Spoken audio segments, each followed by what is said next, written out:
पूर्वानुमान है। लाहौल की ऊंची चोटियों में ताजा बर्फबारी भी हुई है। तो मौसम का हाल आपको बता रहे हैं। शिमला से प्रदेश में येलो अलर्ट जारी किया गया है। बारिश और ओला वृष्टि को लेकर येलो अलर्ट है। 30 अप्रैल तक मौसम का मिजाज खराब रहने का ये अनुमान जारी किया गया है। और इसी तरह की खबर लाहौल घाटी से भी आ रही है, जहां मौसम ने करवट ली है। घाटी की ऊंची घाटियों में सुबह से ही हिमपात हो रहा है, बर्फबारी हो रही है, साथ ही निचले इलाकों में बारिशों का सिलसिला जारी है। तापमान में इस वजह से काफी गिरावट देखी जा रही है। प्रशासन ने रास्तों में बदलाव किया है, साथ ही तमाम लोगों से एक बार फिर गैर जरूरी तौर पर यात्रा न करने की अपील की है, क्योंकि ये तमाम रास्ते ऐसे हैं जहां हिमस्खलन का खतरा जो है लगातार बरकरार रहता है। और धर्मशाला से भी आपको खबर दे दें, धर्मशाला कांगड़ा में भी मौसम का मिजाज बदला है।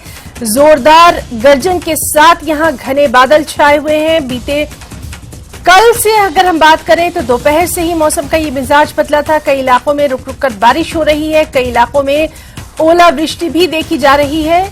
किसानों और बागबानों के लिए ये एक बड़ी चुनौती का समय है, क्योंकि खेतों में उनकी फसल है और जो पेड़ों पर फल लगे हैं वो भी इस बारिश और ओलावृष्टि की वजह से वक्त से पहले टूटने से किसान सबसे ज्यादा परेशान हैं।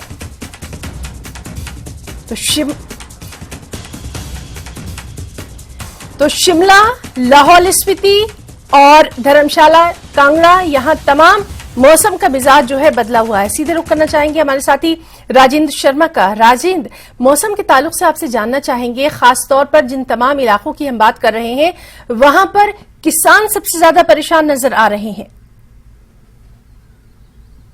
हिना, बिल्कुल, क्योंकि जो बारिश हो रही है बड़ी बेमौसमी बारिश है। और आज भी आप देख सकते हैं यहाँ शिमला में भी आसमान में बादल छाए हुए हैं, पूरा आसमान बादलों से ढका हुआ है। और इस बारिश से फायदा बहुत कम है लेकिन नुकसान बहुत अधिक है। चाहे किसानों की बात हो या फिर बागवानों की बात हो, लगातार दिक्कतें इन बारिशों से शुरू हो जाती हैं। टेम्परेचर डाउन होता है तो ऐसे में फ्लावरिंग की जो प्रोसेस है उसको नुकसान होता है, बीमारियां लगने की आशंकाएं बढ़ती हैं और नुकसान ही नुकसान। और अगर ओलावृष्टि होती है मिड रेंज में और हाई हिल्स रेंज में तो फिर उससे बहुत अधिक नुकसान है, क्योंकि फ्लावरिंग गिर जाती है तो ऐसे में फल आने की जो प्रोसेस है उसको बड़ा नुकसान पहुंचता है। और अगर हम निचले क्षेत्रों की बात करें तो गेहूं की फसल लगभग पककर तैयार होने को है। और ऐसे में जब ओलावृष्टि होती है या बारिश होती है तो फिर फसल सड़ना शुरू हो जाती है, क्योंकि अगर टेम्परेचर डाउन होता है, धूप नहीं लगती है तो फसल नहीं पक पाती है और सड़ना शुरू हो जाती है। इसके अलावा जब हवाएं चलती हैं तो फिर उसके बाद फसल बिछना शुरू हो जाती है और उससे भी नुकसान होता है। तो ऐसे में नुकसान इन बारिशों से किसानों और बागवानों दोनों को है। टेम्परेचर गिरने से नुकसान है, ओलावृष्टि से तो नुकसान है ही। चाहे स्टोन फ्रूट की अगर हम बात करें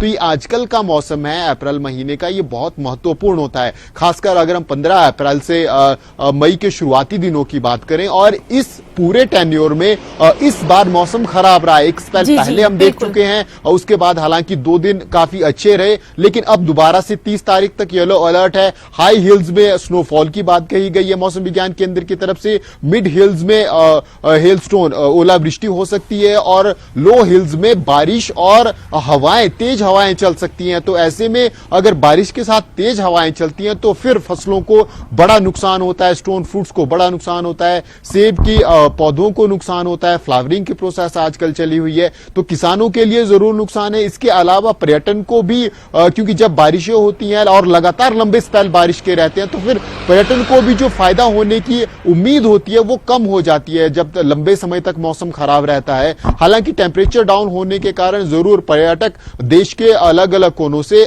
शिमला पहुंचना शुरू करते हैं, हिमाचल पहुंचते हैं ठंडक के लिए, राहत के लिए। लेकिन जब मौसम यहां खराब हो जाता है, लगातार 2-3 दिन मौसम खराब होता है तो फिर पर्यटक भी आने से कोताही बरतते हैं। लेकिन फिलहाल पर्यटन की दृष्टि से जरूर मौसम साफ है, लेकिन किसानों की दृष्टि से, बागवानों की दृष्टि से और स्थानीय लोगों की समस्याओं को देखते हुए दिक्कतें मौसम पैदा कर रहा है। टेम्परेचर डाउन हो रहा है, लगातार बारिशें हैं और लगातार मौसम विज्ञान केंद्र की तरफ जब अलर्ट आते हैं, येलो अलर्ट आते हैं। और बिल्कुल राजेंद्र, तो काफी तफसील से डिटेल में आपने बताया कि मौसम जो खराब है उसका क्या कुछ असर वहां पर देखा जा रहा है। बहुत बहुत शुक्रिया राजेंद्र आपका, और आप खुद भी अब तक वहां पर बहुत